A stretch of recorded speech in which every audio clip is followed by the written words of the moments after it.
Hi, everybody.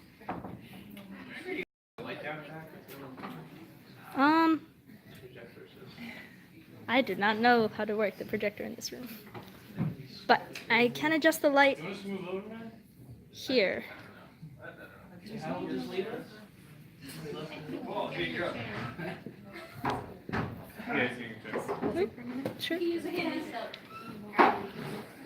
I'm just gonna try a couple filters. Ooh, can we turn the light on a little more than that? Okay. Wait, could we turn the light on a little? Yes. Thank you. Brilliant. I don't know who's working tech, but that's awesome. Manually is something, huh? I guess some of you have her in class just with all over the campus, all over the internet. Danielle just ever present, ever present. It's just amazing to have her around. So why don't we go ahead? We have just an amazing crew. I'm so fortunate to have spent time with these wonderful former students now out there in the world.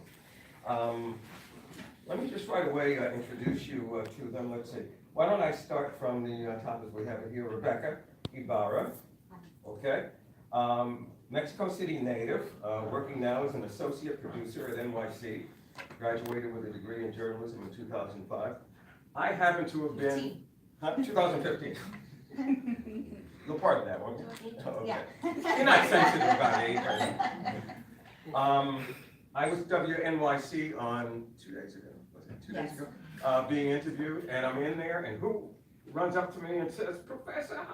But I was so proud, You know, it was really something. And then Dominique Carson, right here. Top administrator with the Brooklyn nonprofit Man Up.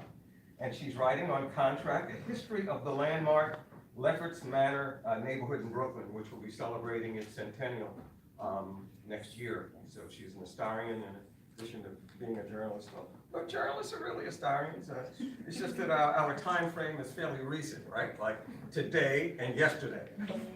But we go back further in time than that. I will say too that I'm not sure you're aware, Dominique, but I picked up the Amsterdam today. Yes. And Man Up, her organization is on page 5 or 3, I think, because the organization was named after a young man who was shot and killed in a senseless act of violence in eastern Brooklyn. And it was exactly 15 years ago. 15 years ago, yes, what? 15 years ago. This weekend. This weekend, 15 years ago. And so this organization was set up to try to deal with the struggles and tensions and dissension within the community that is leading to this violence that leads to the senseless stories that we read about and sometimes have to write about. Yes. And Dominique is dealing with that, so we're proud of her. And Paul Frangipani, writing and shooting photos for the Brooklyn Eagle newspaper. The Brooklyn Eagle, by the way, the original Brooklyn Eagle, goes back to the 1800s. Walt Whitman wrote for the Brooklyn Eagle, one of the greatest poets out of Brooklyn. And the original paper stopped publishing in 1955. But then someone decided several years ago, we're going to revive the Eagle. And Paul Frangipani has the honor of writing and shooting photos for them. He's really been branching out, and he will talk about that. And then we have Paolo Cremides, who, a Democratic Party activist, worked hard and successfully in recent months to turn the New York State Senate from red to blue, from Republican to Democrat. Now, as journalists, impartial, right? But for a lot of people on campus, and even some journalists sort of admit that they have a preference when it comes to politics, right? It's called being transparent and open. And Paolo has been very much that way when he was here as a student. I remember saying, if you're so political and you want to go out there and, you blue dog Democrats, you want to push through, I said, how come you're so interested in journalism? And I'll have to admit, I'm the one who's changed over time. because I've been so much more open to the idea of journalism students going into politics and into law. And you look at the alumni website, I'm not going to put it on the screen now, but it was such a pleasure putting it together. And we have a number of students who are now lawyers and going into law. I just got, I won't mention his name because, you know, I didn't ask if it was okay to say so, but a graduate from, I guess, about 2 years ago, who's been traveling around the world and asked if I would write a recommendation for him as he's now applying to law school. And I think it's a wonderful, you know, a wonderful thing. And Paolo just stayed with it. You know, he's been traveling around the country through the South, and then lately upstate New York, trying to get people to vote Democrat. And as you know from last week, the Senate is now in Democratic control. So I think he's pretty, Yeah. he's probably boasting. as a matter of fact. Relax. Jamila Fines, and I made the mistake of saying Jamila Pringle because that's the name when she was here. Okay, I'm sorry. Jamila is, get this, the Brooklyn Borough Director for the office of the mayor of the city of New York. Now that's impressive. That's impressive. Journalism major, and you'll find that throughout history. And you know, I'm not even sure today more than in the past, but this back and forth between journalism and actually working within government. George Stephanopoulos, who was a Cablevision news figure who worked in the Clinton administration and many others too. So proud of Jamila. And she just started there 2 months ago. 2 months ago, yeah.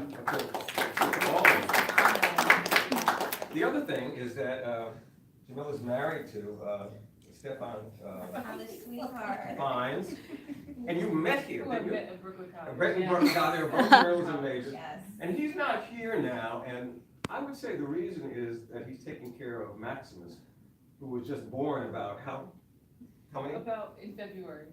In February. So, Wow, getting up there, right? Isn't that something? But his full-time job is teaching at Clara Barton High School, which is, to me, is significant because that's Edwidge Danticat's alma mater. You know, I love Edwidge. Right? So the thing is to, we're going to have the alumni come up one at a time and just tell you about what they're doing and about themselves, and then the idea is going to be to open it up to questions afterwards. Some have photos that want to show, and at least one video. Paolo, you don't have photos? I don't have anything. Okay. And you seem proud of it too. Because as you know, we're living in difficult times, which is why I really wanted to do this and why I wanted to do the website. And 2 weeks ago, the election showed us how politically the landscape is, you know, just full of anger. You know, even of the kind that leads to fear about the future prospects of the nation. There's an article in New York Magazine, current issue of New York Magazine, saying that maybe some states should just concede that they are so much at odds with other parts of the country that they ought to form their own group within it, which is pretty amazing. Take a look at the article. And in fact, there are some people who say that things haven't been this divided 150 years, you know. I mean, it sounds like a stretch to make a reference to the Civil War, but I'm just going to leave it at that it's, you know, very, very dangerous times that we're living in. Not to mention the economy and the challenges of the economy. What you guys are facing with tuition. I mean, back in the 1960s, you know, I was your age, I guess. Approaching your age, okay. You know, Ivy League colleges were about $1,500 a year. Oh. $1,500 a year. And so the cost of education went way beyond mere inflation, you know, which is And then not to mention how, the whole thing of stability, it used to be you stayed with a job for a long, it's just not that case anymore. And so you're in a difficult environment, which is why I want to hear from them and you want to hear from them too. So we start, Rebecca, you want to just pop up and? Pop up? Yeah. Sure. Yay. Hello. I guess going on how expensive it is to go to school, I decided to go get my bachelor's in my mid-20s. So I was 24 when I came, 23, 24 when I came to Brooklyn College. One of the reasons I came to Brooklyn College, one, because it's really pretty, and two, because I could afford to actually work and pay for my tuition. I gotta say, one of the first full-time jobs I had a couple years ago was at the New York Daily News. They hired a bunch of us, and after the New York Daily News, I actually quit and went to work at WNYC Radio. But right after I quit, they laid off a bunch of the people they'd hired. And it was CUNY people, and it was Columbia University people. And I think the big difference is some people had $50,000 worth of student debt and others didn't. So I think the CUNY system and Brooklyn College specifically, and if you have a chance to go get your grad at, the CUNY Grad School for Journalism, now the Newmark Grad School for Journalism, it's really appreciated, especially in places like WNYC. They like people who come from the CUNY system. One, because we have different perspectives than people who go to NYU or Columbia, and two, because I think we're really hardworking and scrappy, and it's proven to work. So I've been at WNYC for going on 3 years. I am an associate producer there, which basically means I do everything. I've been doing a lot of reporting on the elections. I am now in the New Jersey desk.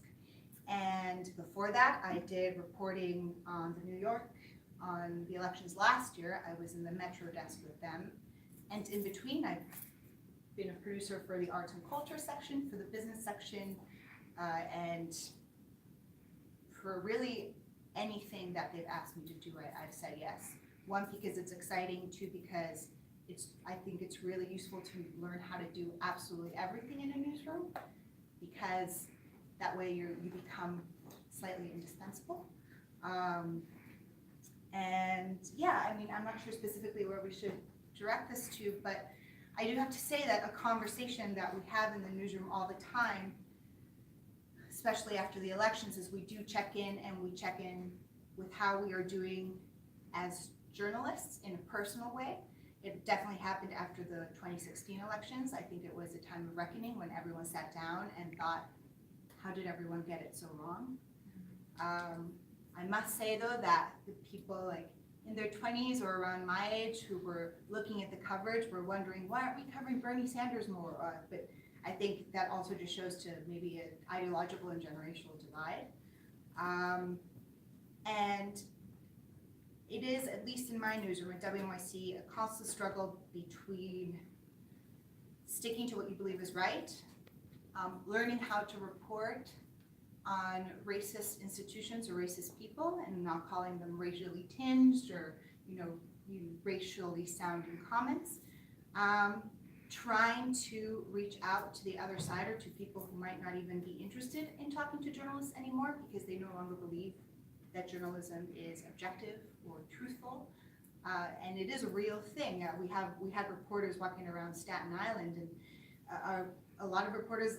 She was interviewing people outside the polls last week, and a lot of people yelling fake news and what are you doing here? And I think journalists, I don't know if it's always been the case, but I know recently, other than just reporting, we now are charged with making sure that people really do understand that we're now out to deceive people, which is challenging. But the best way we found to do it is to just report and do the work and be really thorough, so you don't get caught making a terrible, mistake. Yeah, so that's a little bit about what I'm doing. Let's But, I'm wondering if, you know, we could ask a few questions now if you have. Did you want to show, by the way, have them listen to a clip, or you want to hold off?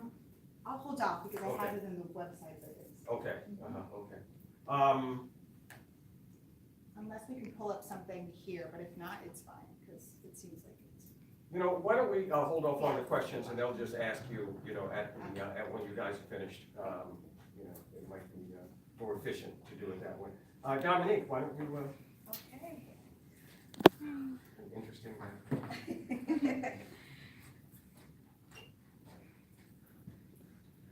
Anybody see me? I'm kind of short.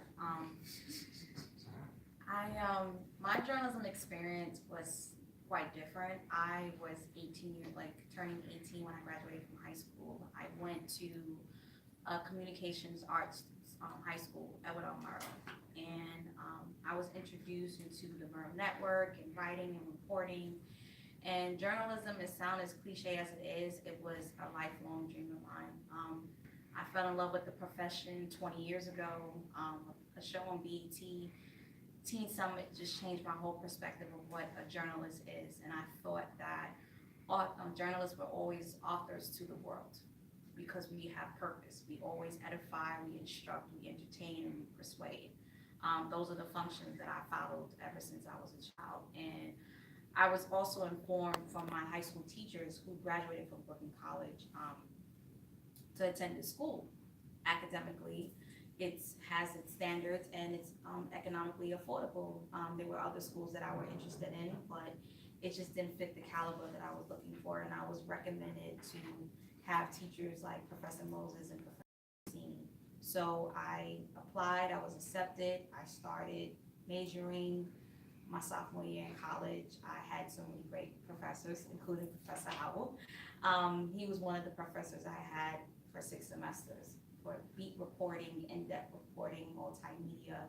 So I wanted to branch out of Brooklyn College media outlets. I was a reporter for Excelsior. So I had a Professor Siegel. She challenged us, you know, as extra credit to write for other outlets, just for extra credit. So as a student I decided to do it as extra credit. And then as time went on, I wanted to have my voice into other news outlets. So when I graduated from Brooklyn College in 2012, I had a part-time job here. I was working in communications and marketing as a writer and editorial assistant. It was a temporary position for a year. I was also pursuing my master's at the time. And as much as I love the profession, it's very competitive.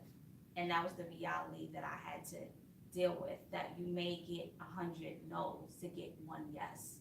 And it's just because other people have the same skill sets of you. They have the same education, they have the same criteria as you. So I knew that I just still wanted to write. So I changed my whole situation because due to certain circumstances in my personal life that I became a freelance writer. And I wanted to still keep my regimen going as a freelancer. And as I was completing graduate school, I had an internship with a music publicity company called Planet Media. So once I was exposed to that, I was like, okay, I can interact and interview with other celebrities. And that internship opened the window for me. And as far as another internship called Singer's Room, was an online magazine, which I still write for because I was starting out as an intern. So, you know, due to a harsh realities of the profession, I still had a solution about it and just decided to be a freelance writer. And 5 years later, actively as a freelancer, I've interviewed over 100 celebrities. And still have I can still, in the best part about my job with Man Up, I can still use my journalistic skills at my job as a communications coordinator and a program coordinator. So with that being said, I learned to use my journalism skills in other professions. And that's one thing that Brooklyn College has taught me, especially in the media studies program, that's where my MS is at, that you can transfer your media related skills to other professions. Because every job is going to require a writer. They're going to require somebody to investigate the story. You know, as long as you have these 3 acronyms that I still follow, accuracy, brevity, clarity. Those are the things that will keep you, have a reputable reputation in this profession. As long as you have those three methods: accuracy, brevity, clarity. And I think that's why I'm still maintaining. Another thing I would say is maintaining relationships, networking, interacting, joining associations. You have to make yourself stand out. And I say that because with my association, New York Association of Black Journalists, I was able to do a student multimedia project in Florida. That's around the time Trayvon Martin was killed. And I was a copy editor for the National Association of Black Journalists. Because of that networking and building those relationships, it could lead you to different opportunities, even notable people in the industry. So I would just say, along with skill and education, I've learned networking is a pivotal factor in journalism. So that's just some of my story.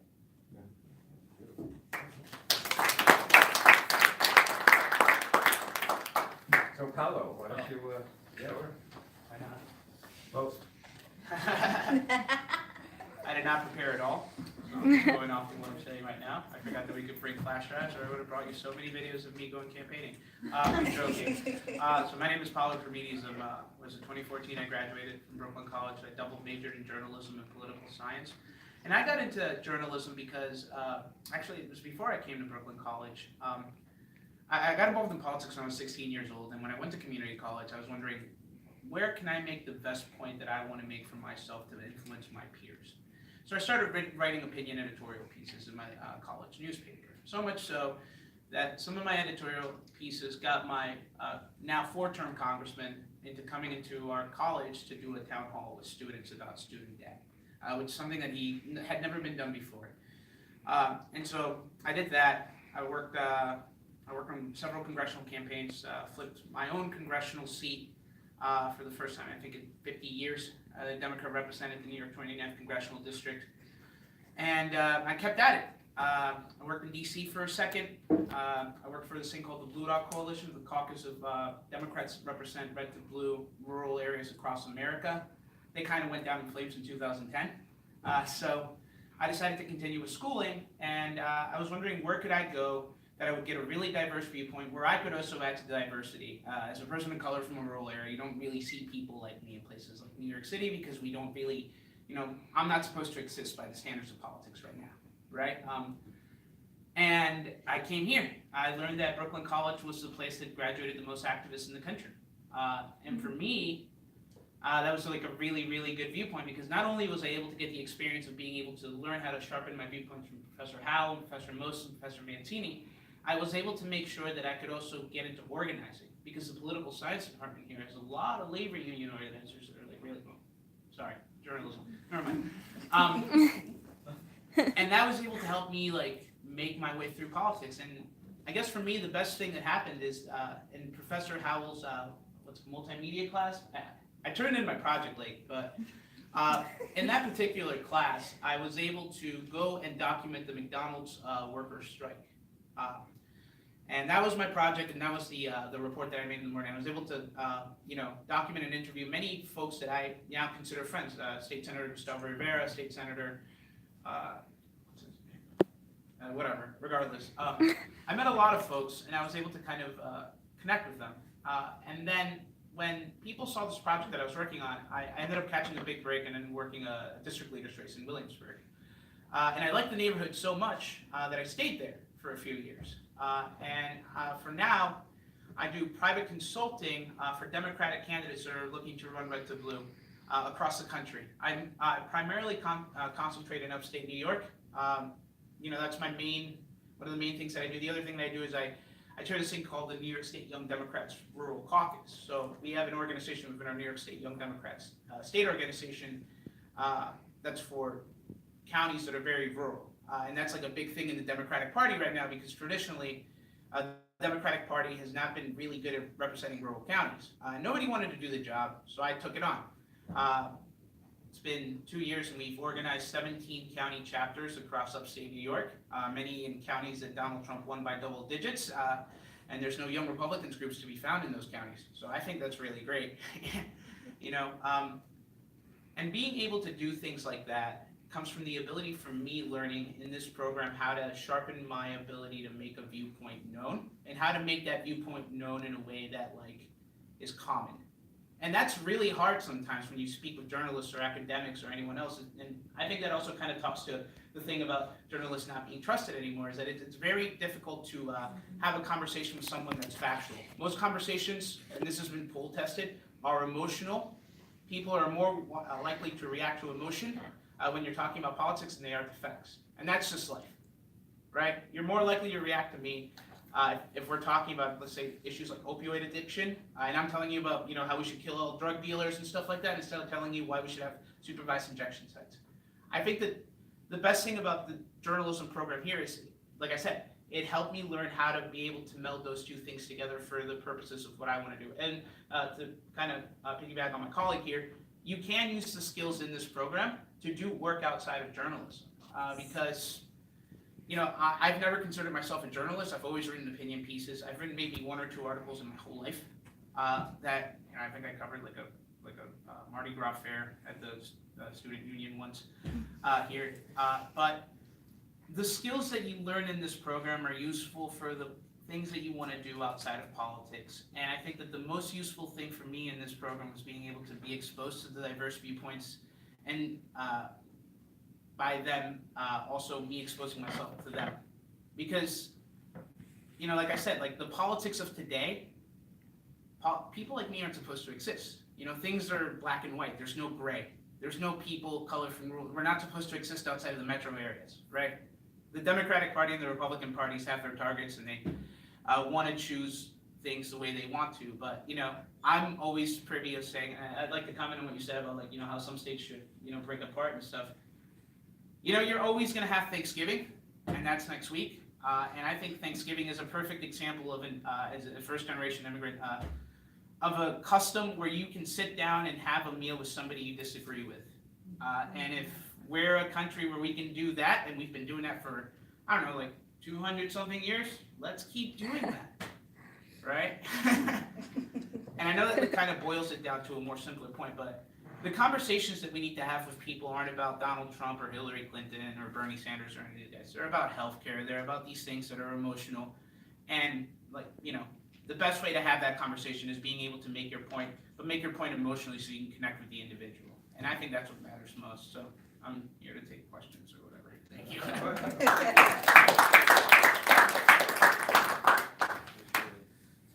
Let's see. Oh, so Jamila? Yes. One there? Hello. Wait, let me bring it up a little bit. Can you hear me? Hello? Or maybe I'll make my voice a little louder. Does it sound louder now? Better? Coming across. So my name is Jamila Pringle Fines. I still insert Pringle when I talk to people sometimes, to be quite honest, because I can't let go of it. But I started out as a major in poli-sci journalism because the first time I opened up a magazine, I said, oh my goodness, I want to be a magazine journalist. I want to write for Essence, Vogue, all these other magazines. So that was always my dream. And I also cared about what was going on in the community at the same time. But what I noticed is that when I was, when I had classes with Professor Howell and with Professor Mancini, I didn't have as much fun chasing the stories, yet I had opinions about everything that was going on regarding some of the stories. So I was like, okay. I remember one time I was with Professor Mancini and I was like, you know what? My heels are killing me right now and I have to chase this thing and get these quotes for you. And he said, Jamila, really? So I was like, you know what? I realized I had like one of those life-changing moments at that time, and I said, okay.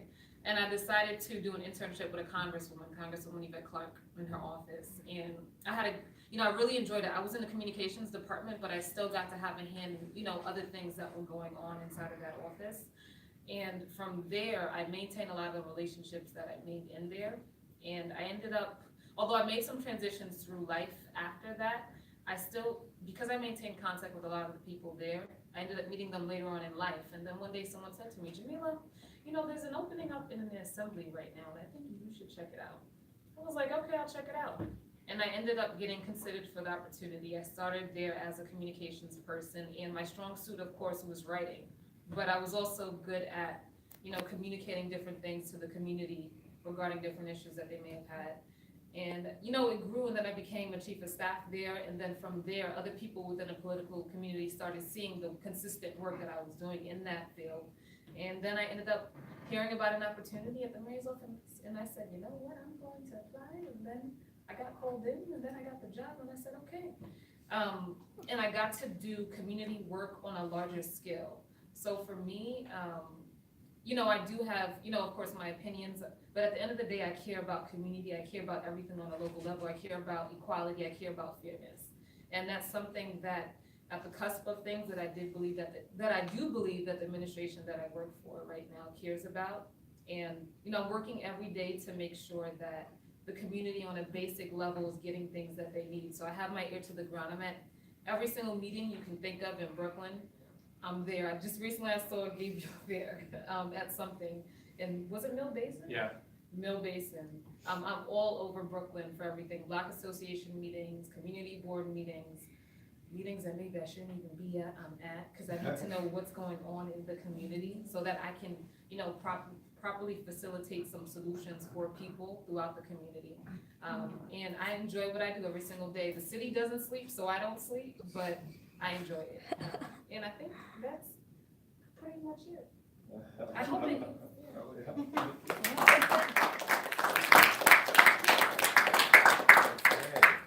Ready for Paul?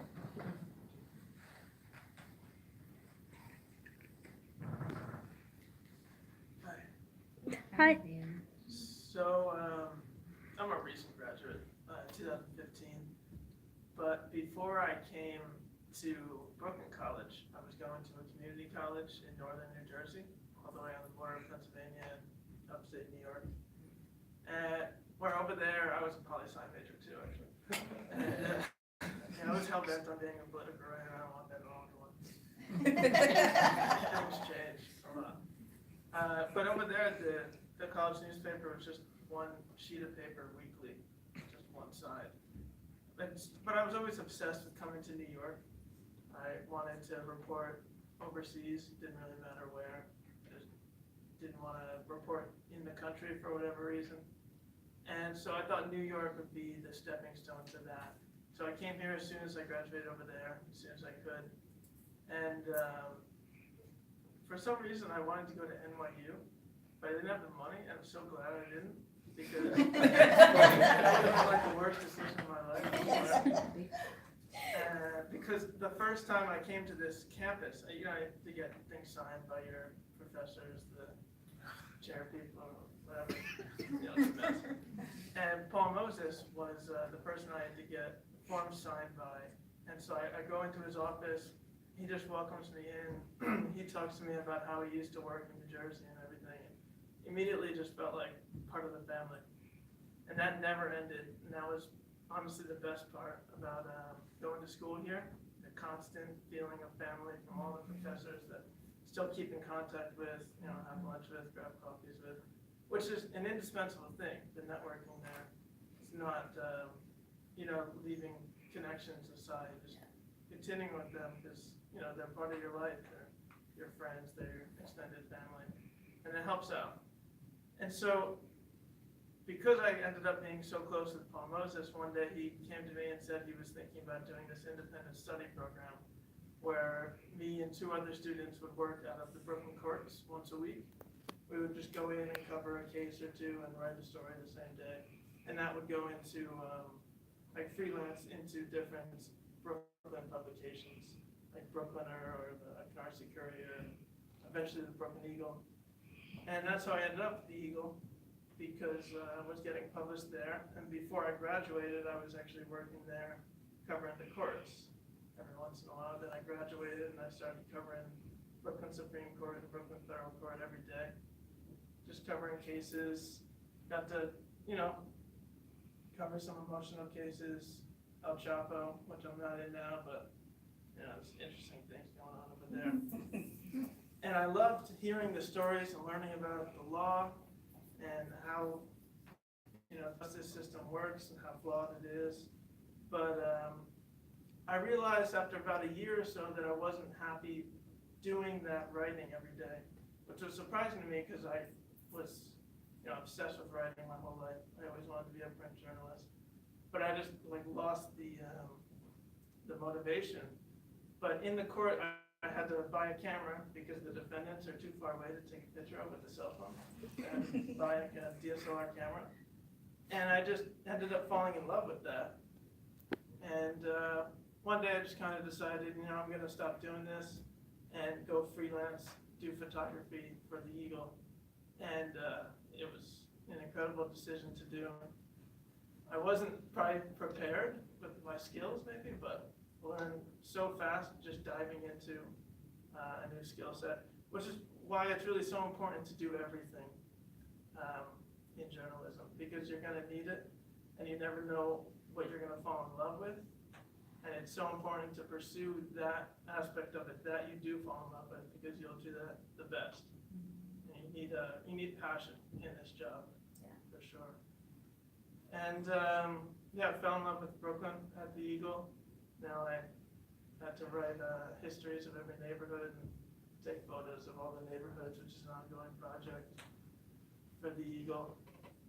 But as far as this current political climate goes, the need for emotion in the stories is paramount, really. It's why I love getting into photography so much, because to me it was always about just capturing that emotion and showing it to other people. And because it's not just policy, it's people's lives. And because of all that's going on, I get assigned to many protests. And there was this thing we had. My wife and I, Liliana, she works at the Eagle too. She writes articles and makes videos. We had to cover a family reunification ceremony at Brooklyn Borough Hall, which was an organization works with the government in Puebla, Mexico, to bring together families who haven't seen each other in decades. And it was just an incredibly emotional affair to witness. And I don't think if we were in this current political climate that we would have gotten to sign that. I can show some photos from that if you like. Yes.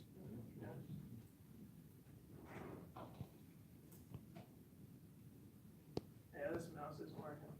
But the takeaway is, I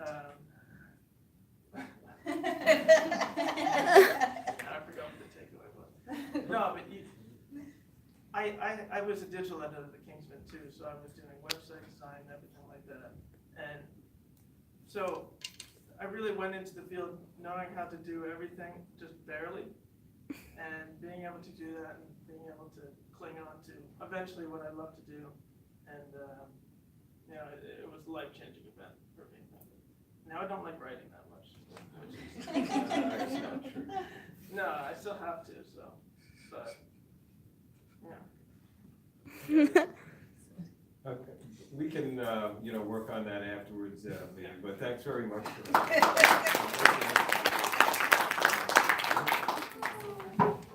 So, I really need to thank Seklima Roy, who was here. Where are you sitting?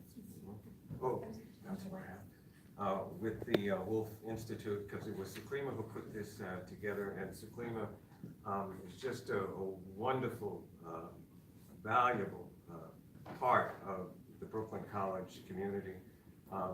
Seklima and I put together, this was more than several years ago. It's going back almost 10 years, a faculty newsletter here. And it was such a wonderful experience. And now she's with the Wolf Institute, and just so valuable having her here. And I want to thank you for helping us put this together. Why don't we now open it up to questions from students here, because that was the main idea. And you can either pick out a student or pose a general question to them. Because I assume you have some questions. Who wants to jump out there? All right, I'll do it. Okay. Hi, my name is Daniele, and my questions, I guess, are for Rebecca and Paul more than. I mean, it goes out to all of you, so please contribute if you have ideas. What do you say about the future of radio and the future of local reporting against like big bad players with big media teams. I can start. So I also want to piggyback on what you said, which is I hadn't done radio before I got an internship in 2015, in the summer of 2015 at WNYC. And the reason I did a program with CUNY, so there are a ton of fellowships out there that will pay you to go and intern places, which I needed because I couldn't intern a place that didn't pay me, because who can? Who doesn't have a lot of money? Right? Yeah. And I chose WNYC radio because I'd never done radio, and I learned by doing, and an internship is a great way to do that because you can make a lot of mistakes and people expect you to make mistakes, so it doesn't really matter. And then I realized that I loved it.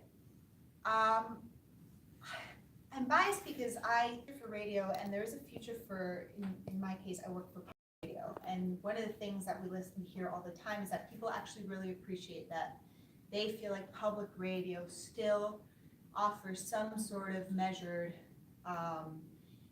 approach to the news. And we also, public radio also really cares about people. And when you cover communities, and people and communities know that you care about covering them, they in turn listen to you. And I think that's why we survive. I think podcasting is growing, it's hugely, everyone wants to podcast. I believe there is a bit of a podcasting bubble, which, I mean, BuzzFeed had a podcasting team, they just let go of everyone in their podcasting team. Amazon, Audible actually had a whole podcasting, unit that they got rid of. So just like with everything in radio, in journalism, people are losing jobs, but places like WNYC are also union shops, so go with the union. It's a lot harder to let go if you're part of the union. But I think as far as like a place where people come and get their news from people they trust, I think places like WNYC are still a valuable part of the community. Cool. Thank you. The local news thing, I mean, it's tough. Everyone knows that local news is, in rough shape. I don't have an answer for that. But I can say that some of the most hardworking reporters I know are in local news. And it's inspiring, and I don't think that sort of tenacity is going anywhere, so that's good to know. But I mean, people need to understand that the world's not the United States. The United States is not New York. New York's not Brooklyn. There's these small communities that have stories too. It's, we can't always talk on the broad, the street by street basis. But the problem is, of course, funding.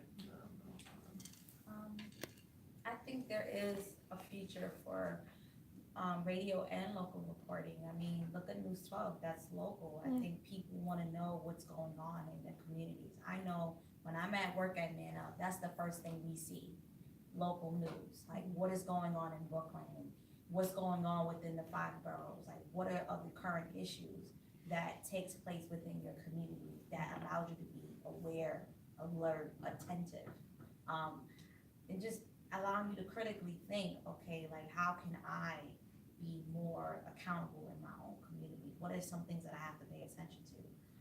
The recent thing with NYCHA in the Bronx with the rat infestation, like it's in the Bronx, but it still affects people in the community. Like that's community related news. And I just think that people find local news more important versus somebody like Cardi B and Nicki Minaj. They're like, okay, how does this apply to my life? Like, how does it apply when I'm struggling? How does this apply when I'm a college student and with tuition is on the rise? Like, that's other things that are more important. Yes, you have these major corporations that can present the news, but with local news, it's a stronger voice because it's coming from a reporter that resides in the community or is already familiar with the community or is from the community. So there is a future for that. Thank you. I think that when it comes to like local reporting, one of those more sorely needed things is local reporting on local campaigns. And I'll refer to you some aggregates that are really useful in terms of like how you can kind of see with local reporting, how local reporting can kind of announce which congressional races across the country are going to be the most competitive. Because somebody who's running for Congress, say in Maine, will announce to their local press before they announce to the national press that they're running for office. Right? So if you go to New York State of Politics and Daily Kos Elections, these like big national blogs, I think the most interesting thing is that you still find headlines from places like Saratoga Springs or Corning, New York about this person got elected mayor, this person's thinking about running for state senate, and I think that that's how local journalism survives at the local level politically, right? The other thing is with the increase of turnout, and looking at like how many contested, there was over 8,000 contested races in New York State at the local level. That hasn't happened in over 40 years, pretty sure. And with that, people are going to want more knowledge about who's running for what. They don't want the cookie cutter argument of Republican versus Democrat. Why is this person a better person? Why they should run for office? And that's how you get exciting stories of somebody that runs for county executive, defeats a Republican in a Republican county, upsets them in the future in a congressional race that they weren't to upset, and then they maybe become the next senator from New York State, because that's what happened with Kirsten Gillibrand. And that's what local journalism can do. Cool. Thank you, guys.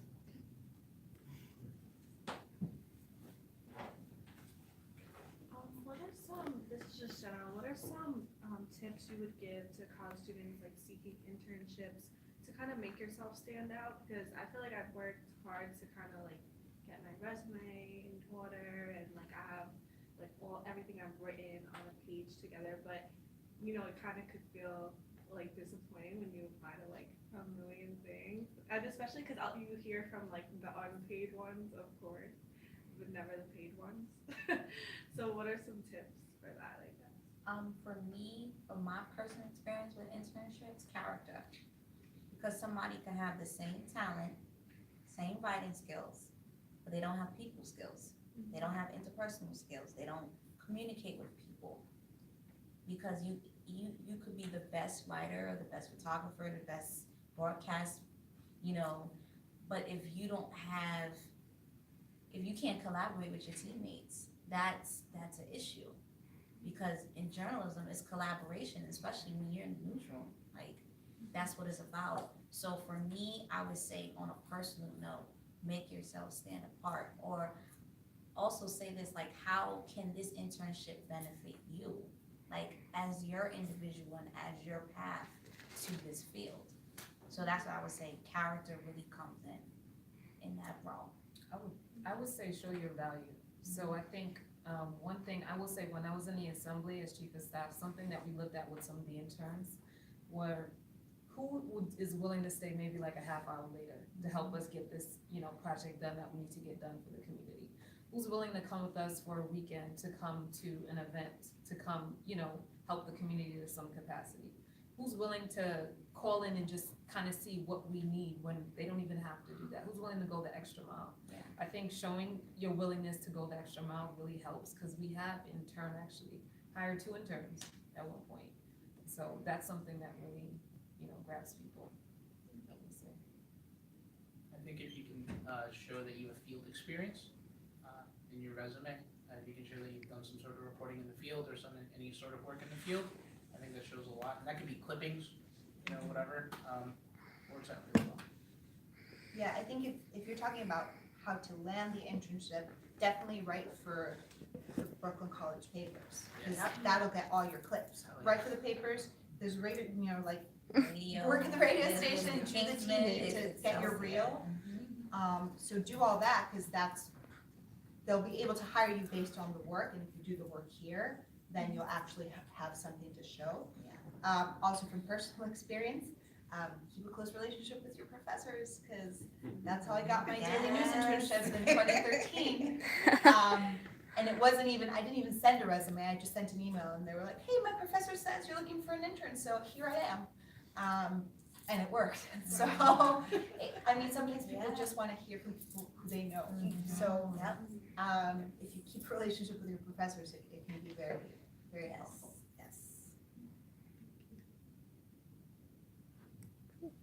Yes. I'm I'm sort of curious to know, I think, Dominique, you sort of mentioned how competitive everything was when you got out. I'm sort of curious to know, what was, the biggest pleasant surprise or the biggest unpleasant surprise you had when you went from being a student or being an intern to being an employee, to whatever first job or jobs you had? What changed? I think Rebecca talked about how, you're an intern, they expect you to make mistakes, but what changed, what flipped, or did anything flip when you go from intern/student to employee? I think when you first graduate from school, you have this internship, you have the experience, you're so excited, I'm ready to work. But then you see the competitiveness behind it, like you're going after interview after interview after interview, and you're not getting the positions.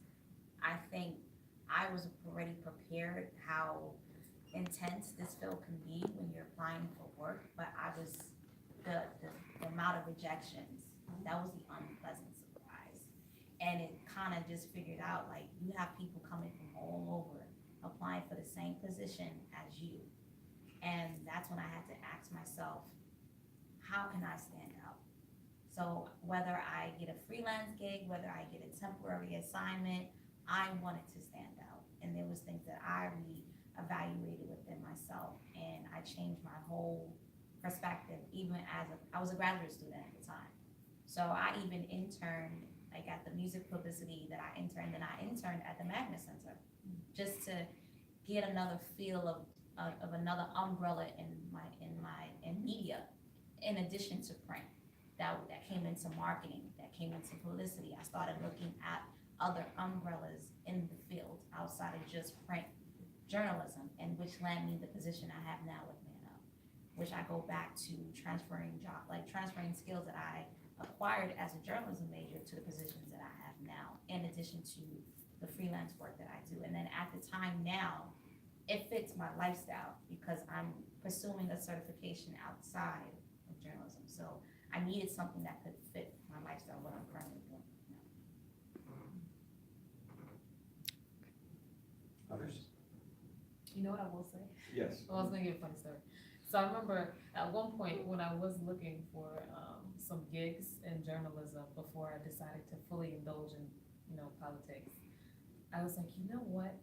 I want to write for Essence. I want to get in there. So what I did was I put my resume inside of a wine box, and I presented it to security. They actually let me go past because they were like, that is just so creative. I'm just gonna let you go upstairs. And I started going, and I meet the editor who was the person who actually was hiring, and she said, you know what? I just hired someone, but that was such a good idea. And I was like, crap. But that's just an idea too of just how creative you can get when it comes to applying for some jobs. Yeah. Just don't take it too far left. Yeah. Good story. Wait, what do you mean you put it in a wine box? So I had the cute little boxes sometimes that they come inside of. I put it inside of that. I rolled it up. I put a little ribbon in it. I put little confetti in it. I took it to the next level. I was like, they are not gonna forget who I am. Yes. At least for an interview. So just a random idea. Yeah. Cool. Hi, my name's Joe. This is for everybody. The biggest lesson that you learned on campus while you were a student that you still hold today.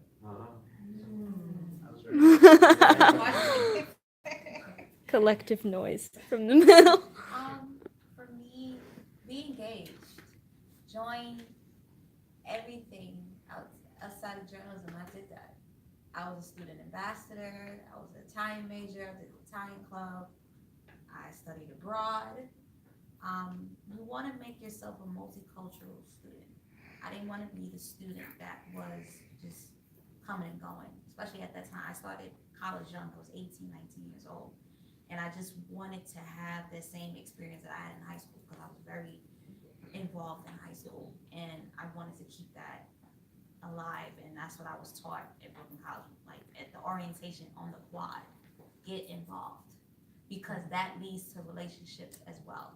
Because you don't know who they know that can give you your next job, your next reference, your next internship. because of the kind of student you were while you were enrolled here. So being involved, I took that with me. And as an adult, that's why I'm still involved with my associations. That's why cause I still have some of the freelance gigs I have now, because I was involved. I was like, what my dear friend and colleague said, show your value, your initiative.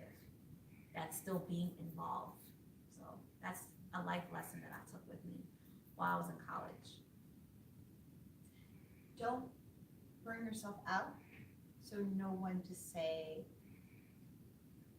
to recognize that you need to change and make it. So when I was in 2013, it was right after Sandy, I remember I got an internship at the Daily News, I was bartending, and I was coming here full time.